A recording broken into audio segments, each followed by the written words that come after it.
하나님 말씀은 창세기 2장 15절, 16절, 17절을 읽고 또 말씀을 같이 한번 나누도록 하겠습니다. 여호와 하나님이 그 사람을 이끌어 에덴 동산에 두사 그것을 다스리며 지키게 하시고 여호와 하나님이 그 사람에게 명하여 가라사대 동산 각종 나무의 실과를 내가 이리로 먹되 선악을 알게 하는 나무의 실과는 먹지 말라.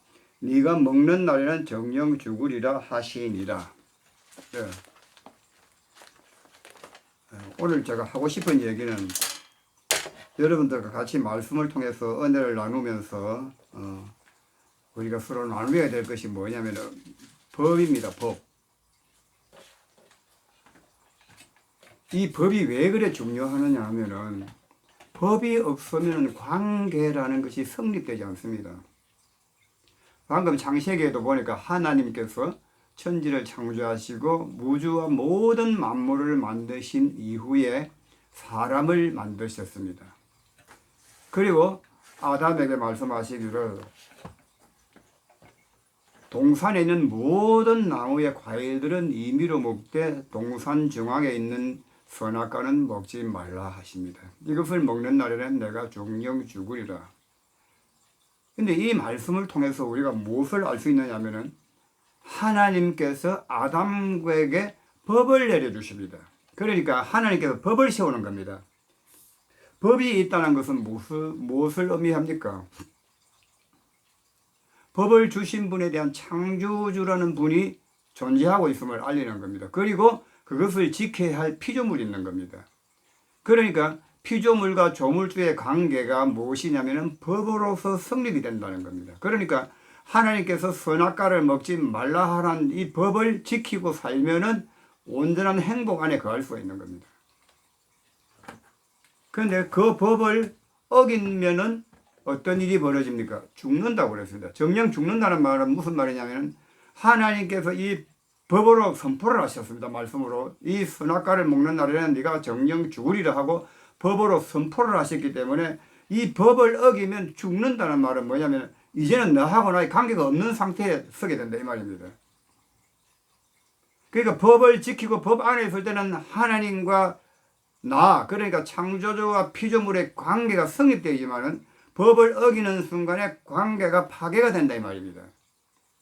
그러니까 사람이 이 법을 파괴시킴으로 해서 하나님과의 관계를 단절시키는 거죠. 사람이 시켜버린 겁니다. 그리고 이 법을 왜 중요하게 여기냐면 법이 없으면은 주권자와 통치자와 다스림을 받는 자의 구별이 없는 겁니다.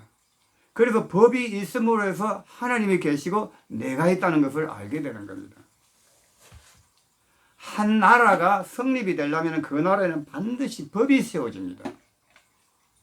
그래서 법치 국가란 말이 무슨 말입니까? 먼저 한 나라가 존재하려면 법이라는 것이 먼저 제정되고 법이 선포되어집니다. 그래서 모든 국민은 이 법이 있기 때문에 안전하게 생활할 수 있는 겁니다. 왜냐하면 법이 우리를 보호하기 때문에 그렇습니다. 제가 일을 하면서 또 여러 군데 근무를 많이 했습니다. 하다 보니까 교육을 받으러 많이 가봅니다. 뭐 소방교육도 받아보고 심지어는 그 병원에 있는 폐기물 처리하는 그 담당 교육도 제가 받으러 가봤습니다.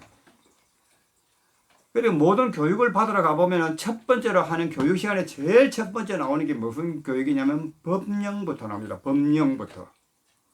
소방이면 소방법이 무엇인가, 소방법이 어떤가, 법부터 얘기를 합니다. 그래서 법이 어떻게 제정되어졌는가, 뭐 예를 들어서 우리나라 뭐 산업부 통산장, 뭐 산업부 장관이면 산업부 장관 아니면 무슨 장관이 모르겠는데 장관의 제정에 의해서 이 법이 어떻게 형성되고 났다는 것을 이렇게 얘기를 합니다. 그러니까 환경 폐기물에도 가면 환경법이 적용됩니다. 환경법에 의해서 그러니까 모든 것을 하는데 이것이 그냥 맹목적으로 그냥 자기가 알아서 하는 것이 아니고 법에 근거를 해갖고 법에 의해서 하는 겁니다. 그래서 그 법을 교육을 받는다는 것은 무슨 말이냐면 그 분야에 대해서 내가 관계를 맺고 그 법에 의해서 일을 하겠다는 약속을 하는 겁니다. 그래서 모든 것은 이 법 아래서 법대로 해야 된다 이 말입니다. 그럴 때에 모든 것이 보장을 받습니다. 이 회사에 근무하는 이 사람은 이 법의 교육을 받았구나. 그래서 이 모든 법칙을 알겠구나 하면 인정을 해줍니다. 그래서 자격증을 주면 인정을 받는 겁니다. 마찬가지로 대한민국은 대한민국이라는 법치 국가입니다. 법이 있습니다. 대한민국의 헌장이라는 게 있습니다. 그래서 그 법에 의해서 말미암아 우리가 이 땅에서 평안과 안식을 누리고 살 수 있는 겁니다. 만약에 법이 없다 그러면은 어떻게 되겠습니까? 힘센 사람이 나를 들고 쳐버리면 어떻게 해서 보상받을 길이 없어요. 보호받을 길이 없어요. 그런데 법이 있기 때문에 다른 사람이 나에게 함부로 침범하지 못하는 겁니다.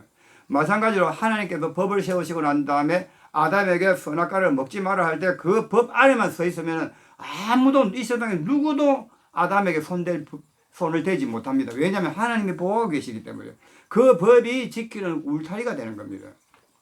그래서 우리가 신앙생활하면서 왜 제가 오늘 법 얘기를 하느냐면 이 법이 너무나도 중요하기 때문에 그렇습니다.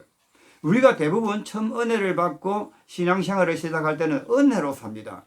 그때는 법이란 것을 잘 모릅니다. 모르고 그냥 은혜를 받아갖고 은혜로 산다, 믿음으로 산다, 은혜 산다, 믿음으로 산다 이렇게 하는데 그게 어느 시간 되면 굉장히 막연해집니다. 믿음이 뭐고 은혜가 뭡니까? 하나님이 은혜를 베풀었다는 것은 사망 가운데 있던 나를 불러셔서 새로운 생명의 길로 인도했다는 얘기 아닙니까? 그래서 은혜라는 것은 내가 어떻게 부름을 받았고 어떻게 이끌림을 받고 있다는 것을 아는 것이 은혜지, 은혜를 해갖고 모든 것이 두루뭉실을 해갖고 이것도 은혜다 저것도 은혜다 저것도 은혜다 그렇게 하는 게 아닙니다. 이스라엘 백성들이 출애굽을 해서 광야에 나와서 시내산에 도착했는데 시내산에서 있을 때 모세가 시내산에 올라가서 하나님을 대면하여 율법을 받아옵니다. 그러니까 처음에 십계명을 받아옵니다. 십계명을 받아오는데 그게 뭡니까? 이스라엘이라는 한 나라가 이제 시작되는 겁니다. 애굽에 있을 때는 종살이를 했지 않습니까? 종살이를 하다가 하나님께서 그들의 부르짖음을 들으시고 모세를 준비하셨다가 예비된 모세가 가서 하나님의 말씀을 통하여 그들을 출애굽을 시킵니다. 근데 출애굽을 시키고 나온 그들이 이스라엘 백성들이 엄청난 많은 인구가 번창을 하고 인구가 많았습니다. 많았지만도 한 나라가 되지는 못했습니다. 그냥 이스라엘의 한 민족, 그러니까 히브리인으로 강을 건너온 사람들 히브리인으로서만 존재할 뿐이지 그들이 한 국가가 돼갖고 보호를 받지 못하고 있었습니다. 그러니까 이집트라는 그 세상 국가가 있으니까 그 국가 밑에 통치를 받고 거기에 다스림을 받고 종노릇을 하여야지 주권이 없었다 이 말입니다. 그런데 하나님께서 이스라엘 백성을 구원하셔서 홍해를 건너 광야까지 이끌어내셔서 시내산 밑에 이르게 했습니다. 그래서 시내산에서 모세를 통하여서 십계명을 주시고 그 다음에 율법을 주십니다. 이 말은 무슨 말입니까? 이제는 한 이스라엘이 한 국가가 됐다는 겁니다. 그러니까 하나님이 통치하고 다스리는 나라가 시작된다는 얘기입니다. 그래서 그 나라가 시작되려니까 뭐가 있어야 됩니까? 법이 들어오는 게 됩니다. 그래서 율법이 들어오는 겁니다. 십계명이 들어오고 율법이 들어오게 됩니다. 그래서 내 백성들은 그러니까 하나님께서 내 백성이라고 칭하셨습니다. 내 백성은 이렇게 살아야 된다 하면서 법을 주신 것입니다. 이 법이 있음으로 해서 뭐가 성립이 됩니까? 한 국가가 성립되면서 더불어 뭐가 우리 앞에 세워지게 됩니까? 하나님, 나를 통치하고 나를 다스리는 분, 그러니까 주권자가 성립이 되는 겁니다. 그러니까 법이 없으면 주권자도 없고 통치받는 자도 없는 겁니다. 그래도 우리가 율법이라는 것을 물론 은혜를 받고 우리가 구원을 받아가는 데서 또 다른 관점에서도 적용이 되지만은 오늘 제가 하고 싶은 얘기는 뭐냐면 법과 국가 그리고 존재 자체를 얘기하고 싶은 겁니다. 그래서 통치와 다스림은 모든 것이 법에 의해서 된다 이 말입니다. 이 법을 알고 나면 뭘 알게 되냐면 죄라는 것을 알게 됩니다. 죄. 법이 없으면 죄라는 것이 성립이 안 됩니다. 그러니까 죄가 들어왔다는 말은 뭡니까? 죄가 들어왔다는 말은 아담을 통해서 뱀이 들어와서 하와를 통해서 선악과를 먹게 하면서 하나님 말씀을 거역하게 하고 하나님 말씀을 거역하여 선악과를 먹게 만들지 않습니까? 이게 뭡니까? 어둠이 하는지 사탄이 하는 게 뭡니까? 법을 뭉개버리는 겁니다. 하나님의 법을 무시해버리는 겁니다. 네가 하나님같이 된다고 말합니다. 이 말은 뭐냐면 하나님이 세우신 법 위에 네가 서라 이 말입니다. 이게 죄입니다. 죄라는 것은 법을 무시하고 법을 지키지 않고 법을 뭉개뜨리는 거, 파괴시키는 거. 이거는 죄인데 이 죄가 더 황당하게 올라가면 뭘 얘기합니까? 법을 제정하신 분이 누굽니까? 하나님 아니십니까? 그러니까 법을 뭉갠다는 건 하나님을 뭉개버리겠다는 얘기입니다. 그러니까 하나님 존재를, 하나님 계시는 그 창조주인 본연 그 자체를 무시해버리는 겁니다.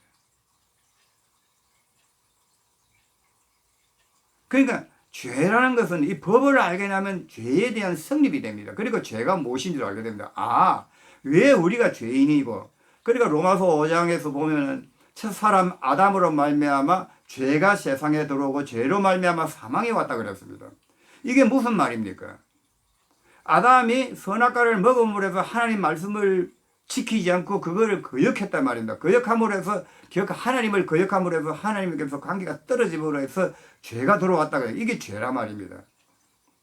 우리가 뭐 잘못했다, 도둑질했다, 훔쳤다, 뭐 욕망과 이거는 죄들인 겁니다. 그거는 죄들. 내가 죄인이기 때문에 죄악 가운데 있기 때문에 죄들이 나오는 겁니다. 죄들이라는 것은 그냥 나오게 됩니다. 그러니까 이런 모습 저런 모습으로 나오는 것은 죄들이고 내 본방 자체, 본질 자체가 죄를 지음으로 해서, 그러니까 말씀을 거역함으로 해서 죄에 떨어져 갖고 이제는 죄가 나를 지배하고 다스리는 관계 안으로 들어가 버렸단 말이에요. 그래서 이 법을 바로 알면은 은혜가 무엇인지 알게 되는 겁니다. 그러니까 처음에는 우리가 법도 있기 전에 우리가 무엇인지 모릅니다. 아무것도 모를 때 하나님께서 우리를 찾아보셨다고. 그러니까 이스라엘 백성들이 하나님께서 애굽에서 모세를 통하여서 얘기를 합니다.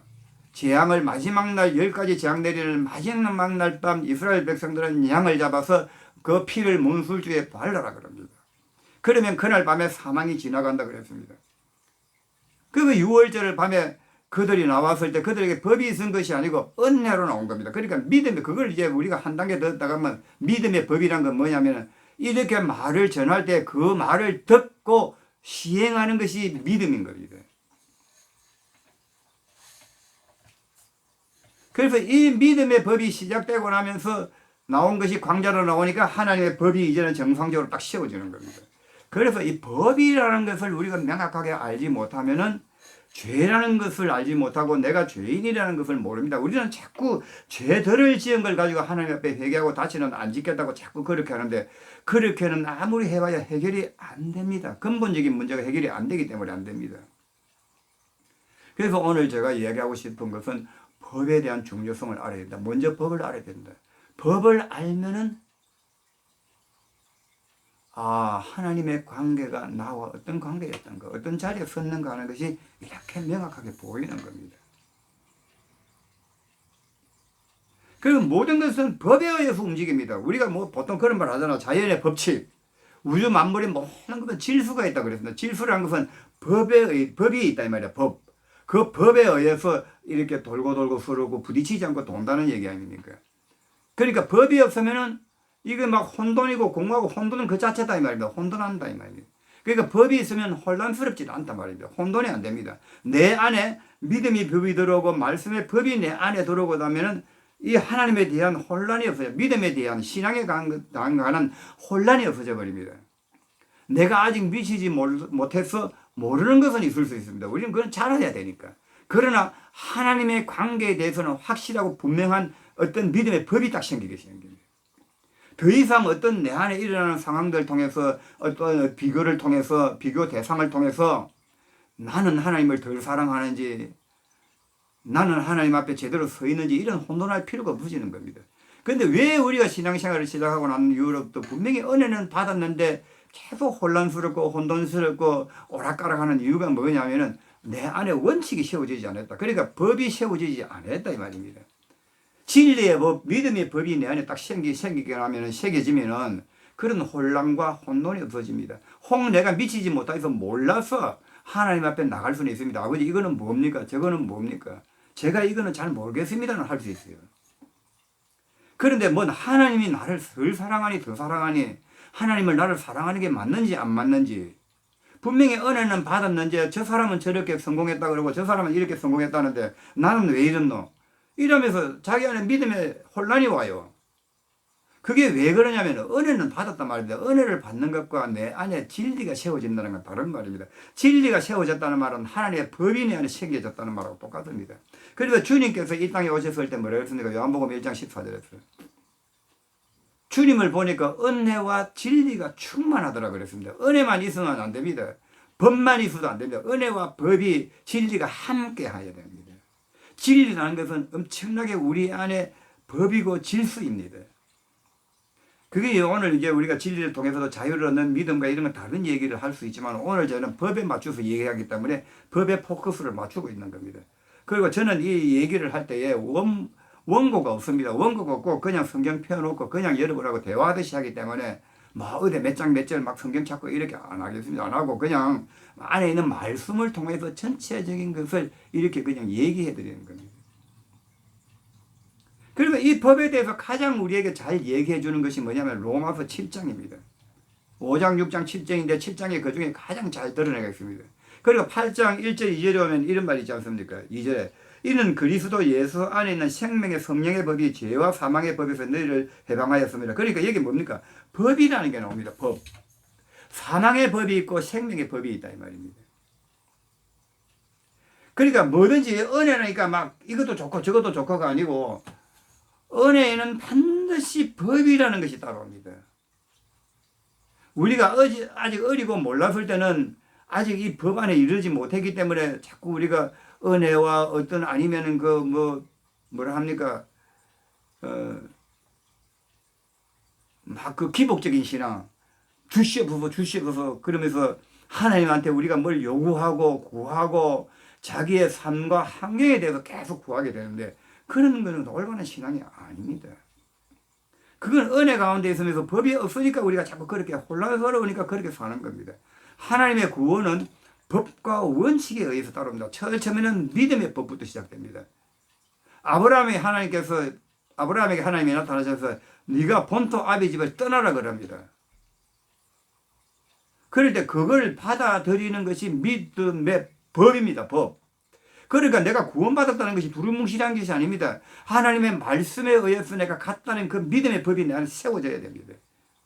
그래야 혼란이 안 온다니까요. 내가 혹 실수하고 혹 문제가 발생하더라도 이 믿음에 대한 것은 흔들리지 않는다 이 말입니다. 우리는 사람이니까 넘어질 수도 있고 실수할 수도 있습니다. 그러다 해서 믿음이 혼란스러워지는 건 아닙니다. 그래서 우리가 하나님의 은혜를 받았으면 이스라엘 백성들이 출애굽을 하여서 하나님의 율법을 받은 것처럼 우리도 은혜를 받았으면 반드시 하나님께서 우리를 교회로 보내셔서 교회 안에서 우리를 뭘 갖게 하시냐면 법을 세우십니다. 그러니까 그때는 율법이라는 게 주어졌지만 지금도 교회에 들어가면 교회도 법이 있습니다. 그게 바로 우리한테는 율법이 되는 겁니다. 교회는 하나님의 법을 가지고 우리를 통치하고 다스리는데 우리가 그 법 안에 들어갈 때에 누가 우리를 보호해 줍니까? 하나님이 우리를 보호하고 통치해 주는 겁니다. 목사가 우리를 통치해 주는 것 아닙니다. 목사는 대언자일 뿐입니다. 하나님 앞에 바로 설 수 있도록 법의 길을 바로 가도록 도와주고 이끌어 주는 분이 목회자이고 전도자입니다. 우리가 아직 어려갖고 법을 잘 모릅니다. 우리 어린아이들을 애를 놓으면 애기가 뭐 법을 압니까? 법을 모르니까 문지방에 걸리면 그냥 넘어지지 않습니까? 내가 여기 내 안에 개념이 없지 않습니까? 이 문지방이 아직 내한테 받친다 안 받친다 내가 가다가 걸린다는 개념이 있습니까? 없습니까? 없으니까 가다 걸려버리잖아요. 근데 나이가 들면 자기 안에 이성이 생기고 지각이 생기잖아요. 그러면 자동적으로 요거는 내가 넘어가는구나. 몇 번 넘어지고 나니까 그대로 안 넘어지고 넘어갈 수 있단 말입니다. 이게 뭐냐면 개념이 생긴단 말입니다. 마찬가지로 우리 안에 하나님의 은혜를 받았으면 그 다음부터 교회 들어가고 말씀을 배우면서 법이 생겨져야 돼요. 법이 생겨져야 이거는 하나님 앞에 이런 거구나 저런 거구나 하고 법이 서는 겁니다. 가정에도 법이 있습니다. 남편이니까 아내니까 막 나가고 막 묻고 하는 거 아닙니다. 사람이 살면은 가정이 이루어지든 부부가 생기든 두 사람이 마주 서게 되면 거기는 반드시 법이 존재합니다.